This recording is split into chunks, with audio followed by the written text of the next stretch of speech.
Olá, meu nome é Marcos Posse e recentemente eu fiz um vídeo mostrando a aplicação do planejamento líquido não como magia, uma coisa ainda não entendida é magia, mas como uma técnica eficiente para alcançar resultados e garantir os compromissos.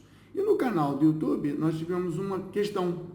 A abordagem foi legal, mas por que é que o caminho crítico não é mostrado do início ao fim, entendendo o caminho crítico como barras pintadas em vermelho?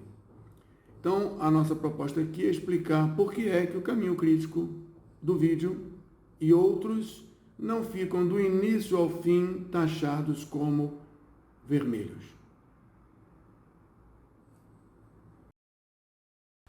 O caminho crítico, a metodologia do caminho crítico, foi desenvolvida há bastante tempo atrás. E a nossa dúvida começa com o não entendimento de por que todas as atividades do caminho crítico, o caminho mais longo, não aparecem engrafadas em vermelho nas ferramentas utilizadas. Talvez porque o caminho crítico de 1960 não seja o caminho crítico de 2022. O algoritmo que reflete a metodologia não consegue contemplar as restrições que existem agora e que não existiam na época. Em 1960, nós temos uma figura bem moderna do que é um toca-disco. E o toca-disco capaz de reproduzir com alta fidelidade, na época, as músicas que estavam em maior sucesso. Acontece que em 1980, a tecnologia permitiu que a variação da velocidade do prato, assim como a pressão da agulha sobre os sulcos do disco, fossem compensados pelos seus problemas físicos mecânicos. Então veja, as restrições do motor na sua capacidade de manter a velocidade constante e a pressão da agulha com uma tendência de arraste dentro dos sulcos tiveram que ser compensadas para que a qualidade do som fosse mantida mais perto do original. Houve uma evolução na tecnologia. Em 1990, a qualidade e a frequência de espectro da música saiu de uma limitação dada pelo paradigma de analogia mecânica elétrica para uma leitura digital, estendendo a capacidade de reprodução de frequência de praticamente 3 Hz a 40 kHz, além do que o ouvido humano pode captar. Então, para garantia da velocidade e do tratamento de qualidade, abandonou-se um paradigma e partiu-se para outro.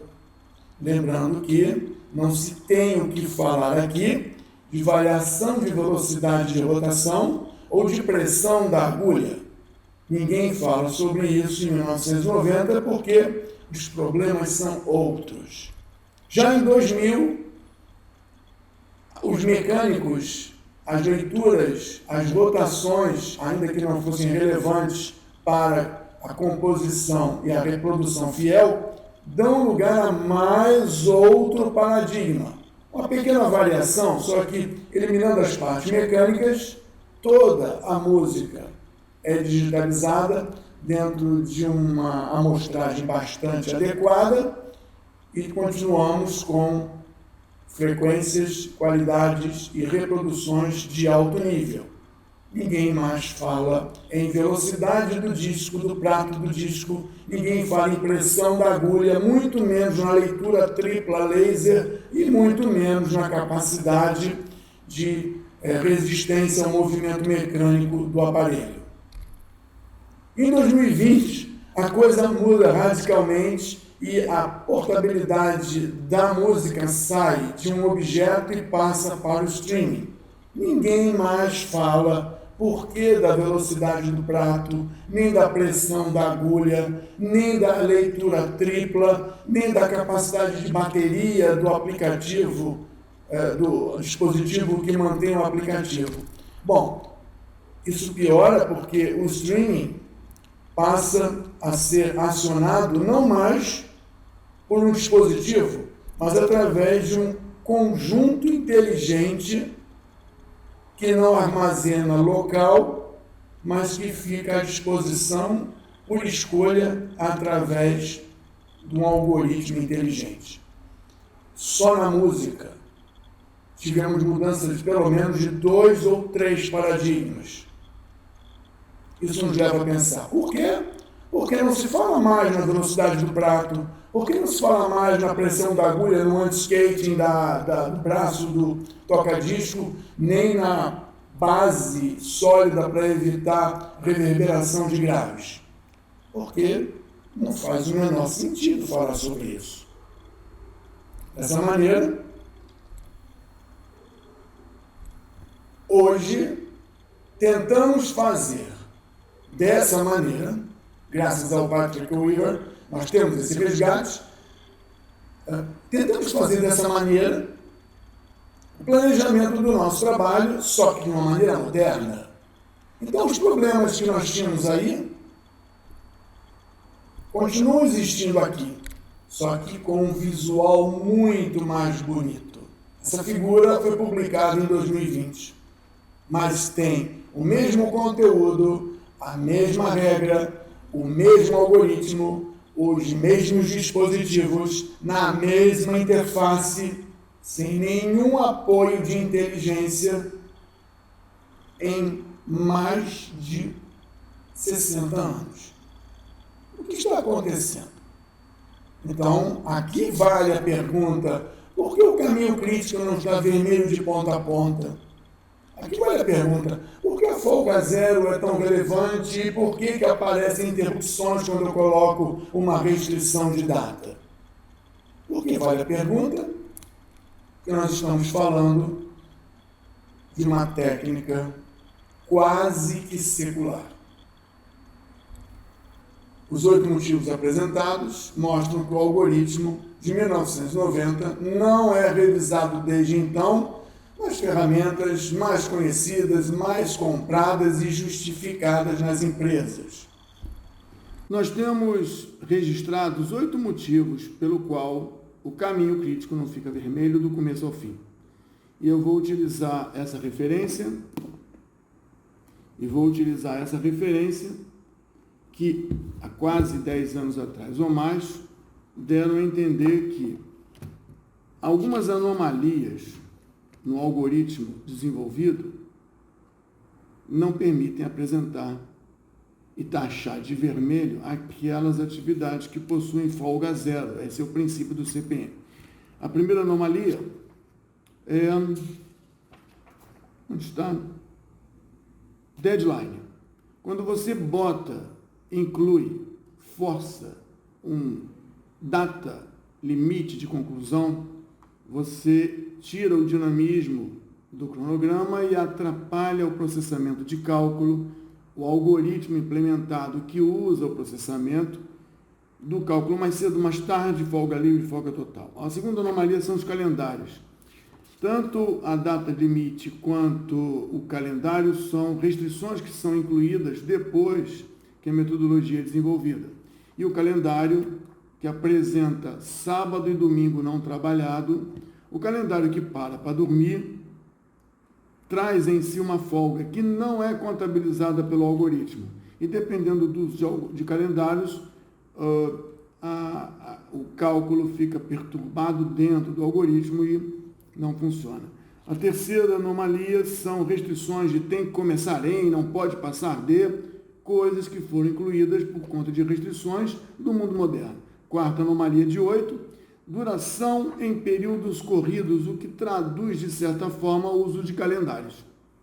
Alguma atividade com dias corridos que entra num calendário já padronizado, não caracteriza existir folga e o folga não zero não é caminho crítico não apontado não é vermelho.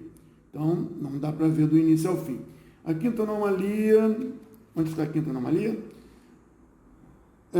Uso de recursos. Quando você coloca recursos e a proposta do aplicativo é reagendar para colocar as atividades quando possível de ser realizada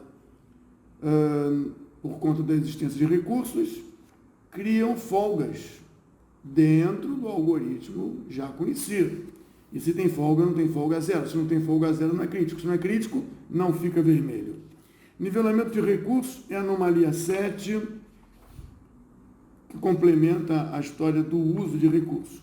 E a anomalia 8 é o uso de atividades externas que vêm de outros projetos, outros empreendimentos que acabam trazendo folgas aonde não existiam.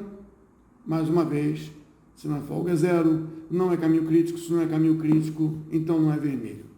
Os motivos pelo qual não fica do início ao fim é porque existem restrições novas, comparando com 1960. E devo lembrar que o algoritmo implementado tanto no MS Projects, como Primavera, como no Astra Power Projects, são algoritmos de 4 operações. Isso menos aquilo, vezes isso, então tem folga tal. Então, atendendo ao propósito do caminho crítico do CPM, esses algoritmos simplistas esbarram nas restrições modernas e, respondendo à pergunta, é por isso que não fica do início ao fim vermelho. Um algoritmo mais esperto pensaria, se existe uma restrição por recurso, então tenho que analisar se o movimento da atividade por falta de recurso traz uma definição de caminho contínuo ou mais longo não passível de reagendamento. Se sim, então a folga zero calculada pelo CPM vale. E a folga não zero calculada pelo CPM não vale, porque eu tenho um algoritmo mais inteligente que diz que ainda que tenha folga, ele é crítico na atividade para o agendamento do conjunto. Isso vale para as outras restrições também. Ou seja, o problema não é do método, o problema é do algoritmo que não evoluiu com o método. Então, caminho crítico, folga livre, folga total, linha de base, valor agregado, despertam cursos, treinamentos, interesses e até relatórios. Por outro lado, caminho crítico, folga livre, folga total, linha de base, valor agregado devem ser repensados, porque existem algoritmos que estão atualizados o tempo todo com inteligência agregada para isso. No caminho crítico nós tínhamos alguns problemas. Agora, com a metodologia, com uma mudança de paradigma, nós encontramos um caminho dinâmico, uma folga flex, uma folga super, não mais uma linha de base, mas uma base de compromissos e não um valor agregado deturpado por hoje, mas um valor agregado original daquela, como foi promovido e com o mesmo objetivo pelo qual ele foi criado. Para isso, é necessário mudança de paradigma. Saindo do CPM, você deve analisar outras metodologias. Uma delas, que é apresentada aí, que é a base dos nossos trabalhos, é o planejamento líquido. Agendamento por restrições de recursos, paralisações, desejos, espaço e todas as outras que de fato acontecem nas obras, nos projetos do dia a dia. Se você achar conveniente, e a gente não está vivendo de monetização, nossos vídeos não possuem anúncios, o nosso canal tem várias playlists, não só das melhores ferramentas, mas de todas que já passamos, trabalhamos, publicamos e demos consultoria.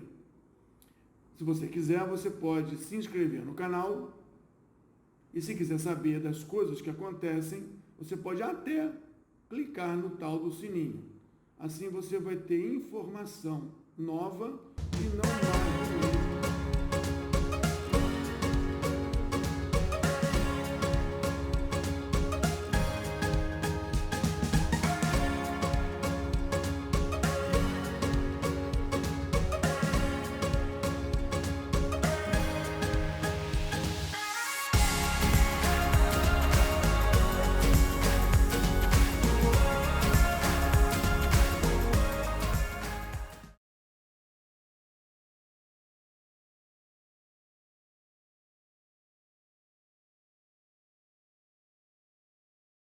Eu acredito que, se não solucionou a dúvida, deixou uma orientação que nós não estamos vivendo mais o tempo do toca-discos, mas nós estamos vivendo ainda o tempo do CPM.